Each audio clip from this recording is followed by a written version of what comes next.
Hello, everyone. My name is Tim Tang from Hughes, and today I have the privilege of speaking with Michael Ferguson from Netskope. Fergo, can you kind of help us set the stage here? What are the top challenges in cybersecurity facing the enterprise today? I mean, every organization is going to be very different. They're going to have different challenges based on their particular business.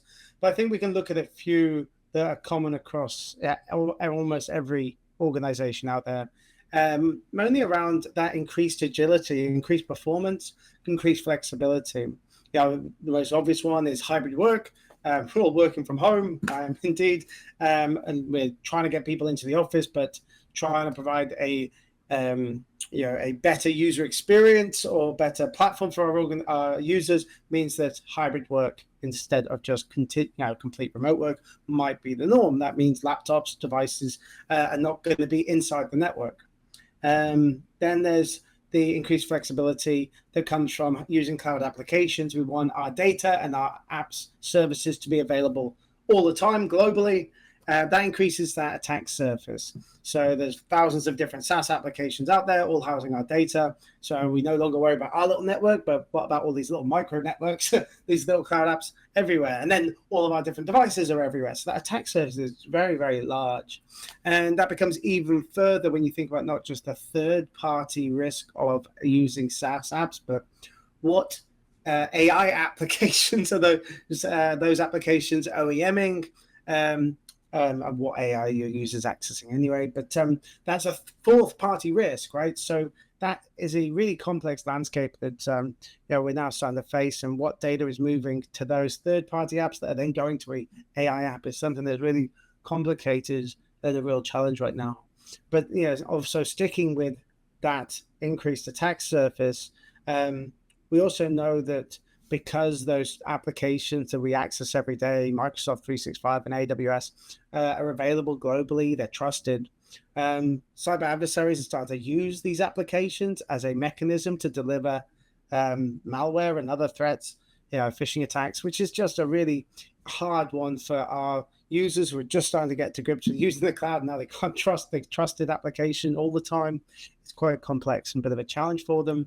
And at the same time, that data is always going to be sat in there, and we're responsible for the data privacy, data regulations of that data that's sitting inside these multiple different types of networks or cloud applications. So a series of different challenges, but mostly around just the transformation of business to increase that agility for our workforce. You raised an interesting point where the bad actors are actually using trusted applications as their channel for delivering a lot of their malware. How does one think about the design for cybersecurity in that kind of context? Well, it's tricky because, the things that you're going to be asked of by the organization in designing a security program is we need to increase agility. I have so many organizations talk to me about the need for a zero trust initiative. We have a zero trust initiative. And I'm like, okay, well, why? And they go, well, I need to reduce risk. I need to stop my data from leaving the organization. I'm like, okay, so why don't you just block everyone from accessing it? They're like, no, that's not what I meant. I meant that they need to have access to it all the time, just not when it's there's an actual problem. So this is where we're saying the real drivers are increasing agility for our workforce whilst reducing risk, whilst we're using all these different agility increasing applications and remote workforce. And at the same time, the expanded series or set of security tools we've used in a legacy design has become so costly and complex that they need to reduce that cost. So you're trying to reduce cost, reduce risk, and increase agility. Those are definitely the three things that are going to be asked of you in that design. That seems like you put your finger right at the tension point, right? How do we reduce costs, reduce complexity, yet increase and improve the cyber posture for an organization? Do you have any principles or kind of guidance of how enterprises should be thinking about navigating this difficult tension point? Yeah, and I think that ultimately we need to sort of turn the IT sort of department on its head a little bit. We used to have sort of segregated network and security departments. One to ensure connectivity to our systems and applications, the internet, and the other one to determine should that connection go through the security team. Well, they're all the same thing now. So seamlessly integrated tools that are able to determine can it connect, and then those that can have the context to determine should it connect. And the way that you do this, I think, is thinking about it as there's only one real consistent in this vastly transformative landscape that we've landed ourselves in. All those different variables, all the different applications, all those different devices that we're using. We talk about increased attack surface, but we need to really forget about that, not too much, but really focus on, okay, well, what do I need to protect? The consistent in all of these variables is the data that you are responsible for. So whether it's PII, corporate secrets, intellectual property, what those things are, that's really where you have to focus it on. And then from that, you can implement a zero trust policy to say, this type of data can't go to these places. So it's always not just can it connect, should it connect? And these, think about the things that, the attack surfaces, there's too many of them. Let's really focus on that protect surface that is the data. And one of the things that you should be getting from that is a better user experience, because that's going to be one of the biggest drivers. If there's ever a roadblock to delivering on these controls or a new way of thinking, then you're going to get a program shut down. So if you can deliver the best user experience, that means saying that you can connect to these applications. If you want to try Canva or Airtable or Expensify, that's okay. Just not maybe this data can go there, maybe just yet until it's been assessed. And you're going to get a better user experience, better security, because it's the data that's the most important.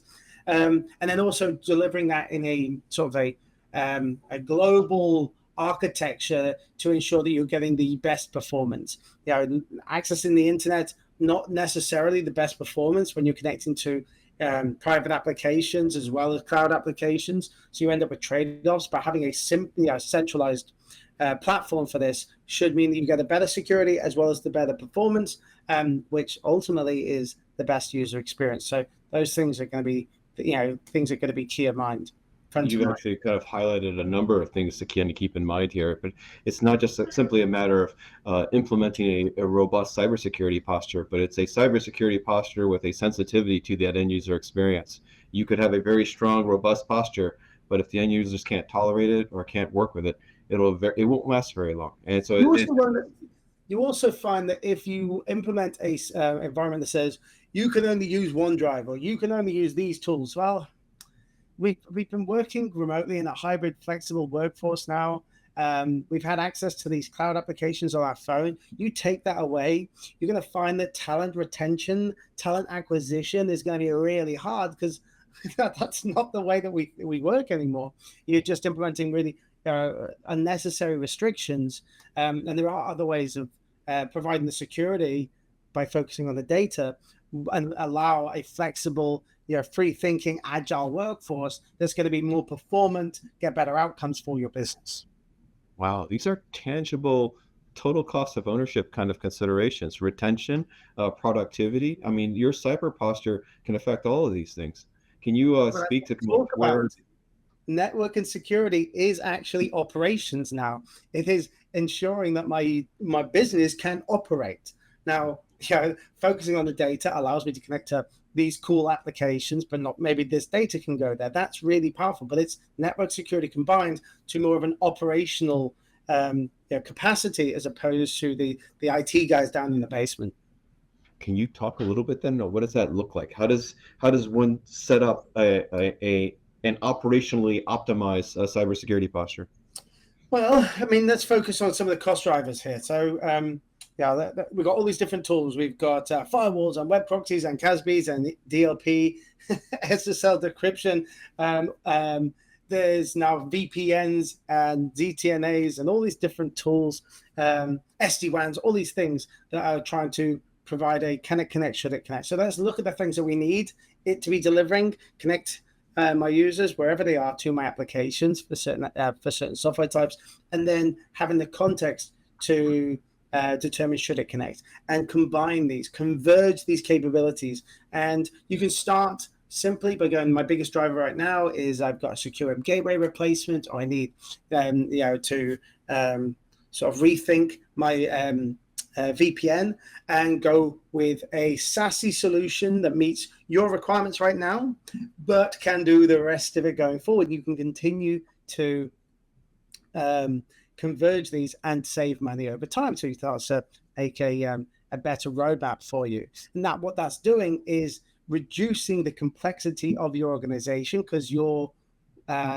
security operations or SecOps teams start going to one place, one console, to implement policy to say these users in marketing need to connect to these internal private apps, no longer done by the VPN, but by a SASE solution or SSE, and they go to these cloud applications, and they're allowed to upload that sensitive data to these applications. So you have one single place to implement a policy structure for the various different business units, reducing the complexity. And again, you just increase the visibility of the things you need over time. So you end up starting to take in web traffic, so secure web gateway, private applications via your ZTNA, SaaS applications via CASB combination, and then app optimization or an SD-WAN. We can all combine that, DLP for data protection.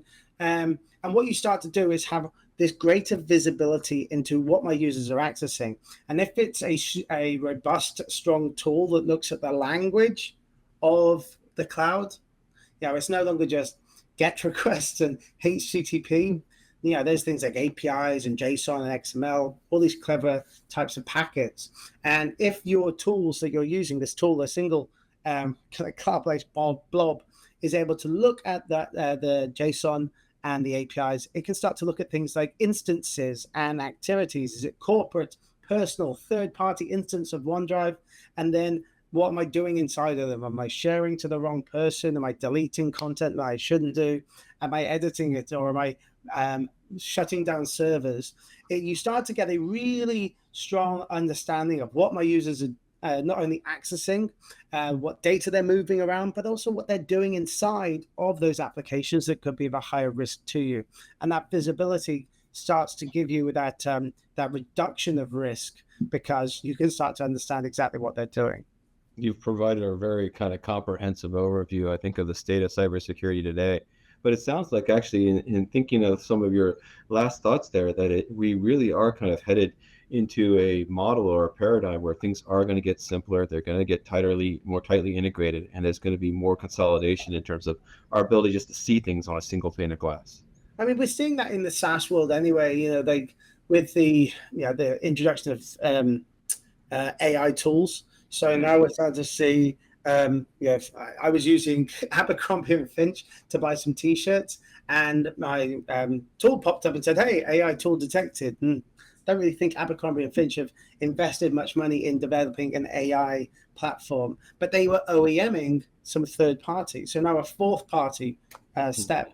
And if I'm putting in my credit card details to that chatbot that's using a third party app AI tool, I want to know what that is. So having this one tool, a single converged platform that understands all the different things that my users are accessing, the various different risks of third-party and fourth-party SaaS applications, instances, activities, and data and users' behavior, it starts to ensure that I really know where the risk is for my organization. Because it might not be a risk, but if I know it and I see it, I can make the decision to say, well, that can't happen. And you only get that if you've got it all under one roof in a single platform. Your comment actually reminds me of all the kind of evolution that's taking right now with regards to data privacy. Do you have any thoughts on how enterprises can navigate that changing kind of world? Yeah, I mean, ultimately, it's very important, whatever industry or region you're in, to look at the regulatory standards and requirements of your area of business, and align yourselves to that. But the way that you can do this is if you're leveraging a platform that you send all your traffic through from any device, whether it's a smartphone, your desktops, your laptops, servers, whatever it is, IoT, it really doesn't matter. It could be a pod system, a payment system. Everything goes through one sort of SASE solution, Secure Access Service Edge, and it understands what the data is, and then the privacy standards of the apps that you're using. It also understands how hardened and aligned with the compliance standards of your regions, your industry. So it could be NIST, PCI DSS, doesn't really matter, but and we can align that to your cloud network. So if you've got AWS networks, we can make sure that those networks are aligned and hardened to those standards. Then we can make the right decisions to say that this data that I care about probably can't go to these places, but everything else is free flowing and you're kind of covered. And that's especially important when it comes to SaaS apps, because the vast majority aren't aligned to the standards you would expect. I think it's 30% don't back up data of the application, which maybe they don't need to, but I'd like to know if they do or not. You want to know what data center standards or compliance certs they have. Do they encrypt the data at rest, in transit, segregate data by tenants? All these things are important when it comes to data privacy. And it's only once you have that visibility, and that means having a huge library of the various different SaaS, IaaS, and PaaS applications that the users could access, and that robust set of sort of information. Look at the Cloud Security Alliance's Cloud Controls Metrics as a framework. And if your tool, this big SASE platform, has that library of cloud applications that align to that, giving you that information, you can start to say, I won't allow my users to upload this type of PCI data to any of those cloud applications that do not have PCI DSS standards either, giving you that ability to apply the controls. But it goes back to what we were talking about before, of the data is the only consistent. What you are required to provide privacy and regulatory and compliance around is the data. So if you can put that as the thing I want to protect, everything else can kind of be kind of very agile and allow your users to be very productive and performative, which I think is really important. Wow, you're talking about cybersecurity in the context of not only access policies and the like, but also or the context of compliance, cyber compliance, but also in the context of the data itself. Michael, thank you. Thank you very much for taking the time to speak with us. Everyone, I've been speaking with Michael Ferguson from Netskope, and my name is Tim Tang from Hughes. Thank you very much. Cheers, Tim.